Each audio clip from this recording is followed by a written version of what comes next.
Godājamie klātesošie, šodien aprit 71 gads kopš viena no traģiskākajiem brīžiem Eiropas vēsturē, kad 1939. gada 23.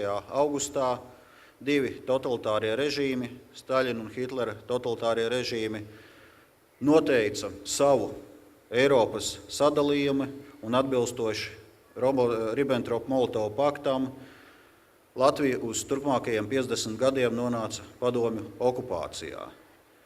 Bet 23. augusts ir zīmīgs arī ar citu notikumu. 1989. gadā notika akcija Baltijas ceļš, un zīmīgi, ka viena no šīs akcijas organizatoriem, Sandra Kalniete, ir šeit šodien kopā ar mums.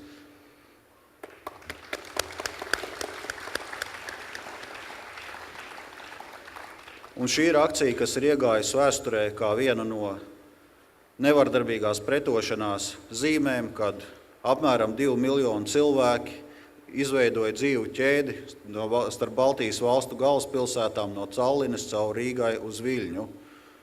Un šis bija arī viens no zīmīgākajiem brīžiem tautas atmodā.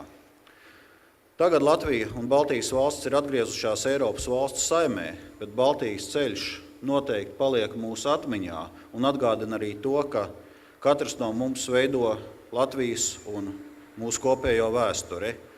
Un par to mums ir jāatcerās arī pavisam drīz oktobrī gaidāmajās vēlēšanās, kuras aicina visus būt aktīviem un balsot par nacionālu, eiropeisku un plaukstošu Latviju. Paldies par uzmanību!